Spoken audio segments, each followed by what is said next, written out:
중국의 생화학 테러인 중국발 미세먼지에 의해 온 국민이 고통받고 있는 2019년의 대한민국.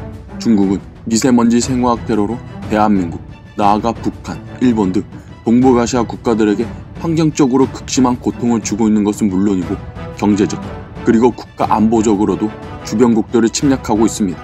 바로 화웨이라는 거대 기업을 앞세워서 말이죠. 신냉전, 미중 패권 전쟁 시대의 한복판에서 미국과 중국의 치열한 싸움을 보여주는 단적인 예가 중국 화웨이 사태입니다. 여러분들이 아셔야 할 것은 화웨이는 삼성전자, 애플, 구글, 소니 등과 같은 단순한 스마트폰 제조회사가 아닙니다. 화웨이는 1987년 중국 인민해방군 장교 출신 사업가인 런정페이에 의해 중국 선전에 세워진 회사인데 설립자의 출신이 중국 인민해방군이라는 것에서 알 수 있듯이 화웨이는 껍데기만 민간 기업이지 그냥 중국의 국영 기업이라고 해도 전혀 문제가 없습니다. 아니, 비단 화웨이뿐만 아니라 중국에는 사실상 사기업이 없다고 봐도 무방합니다. 중국은 정치 체제 자체가 일당 독재일 뿐더러 경제는 시장 경제 체제를 도입했다고 하더라도 한국, 미국, 일본 등 서방 자유민주주의 세계 국가들이 민간 섹터와 정부 섹터가 공식적으로는 법률과 사회 규범 차원에서 엄격히 구분되는 것과 달리 중국은 명목상으로도 민간 영역과 국가 영역이 아주 모호하고 구분도 잘 되지 않을 뿐더러 헌법 위에 중국 공산당 당장이 있고 법률 위에 당규가 있는 국가보다도 공산당이 먼저인 당주국가이기 때문입니다. 미국 외교 전문지 포린 폴리시는 미국 정보 부문 관료들이 2015년 이후 중국에서 잇따라 제정된 각종 법률 조항을 분석하면서 화웨이를 포함한 모든 중국 기업은 자국 정부의 직접적 명령에 종속된다 라는 결론을 내렸다고 주장한다.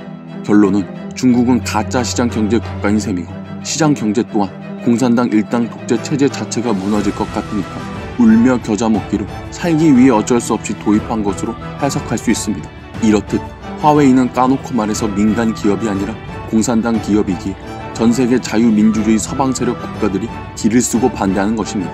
문재양 드루킹 조작 정권 때문에 자유민주주의 서방 세력에서 빠지게 됐지만 어찌됐든 한국은 아직도 형식상으로 미국, 일본과 같이 서방 해양 세력으로 묶여있는 국가인데 매번 반화웨이 전선에서 한국이라는 단어가 보이지 않는 것도 짜증이 나는데 미국의 동맹국가인 대한민국이 미국과 함께 반중 최전선에 뛰어들지는 못할 망정 오히려 LG U+, 농협 같은 회사들이 화웨이 장비를 쓴다고 하니 화가 나지 않을 수 없는 일입니다. 최근에는 영국, 독일, 뉴질랜드 같은 나라들이 반화웨이 전선에서 빠질 조짐이 보이네요. 오히려 이럴 때가 한국에는 기회입니다.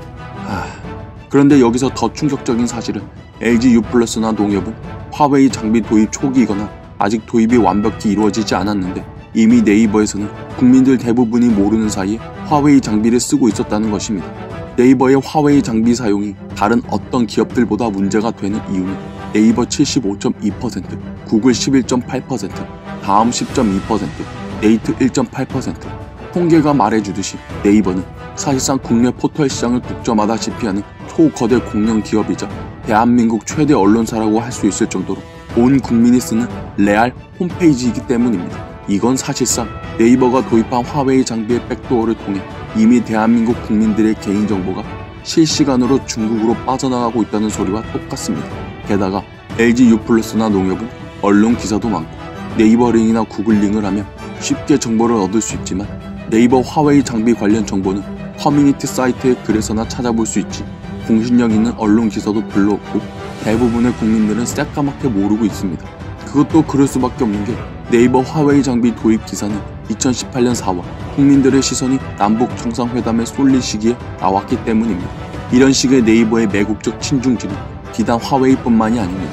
네이버 모바일 홈에는 사상 유례없는 중국판이라는 코너를 만들어 중국이라는 특정 국가의 특혜를 주는 친중 편향성을 보였을 뿐만 아니라 네이버 부사장 출신인 윤영찬이 종북 친중 문재양의 선거 캠프 SNS 본부 공동 본부장에 이어 문화대 국민소통 수석 비서관으로 기용되기까지.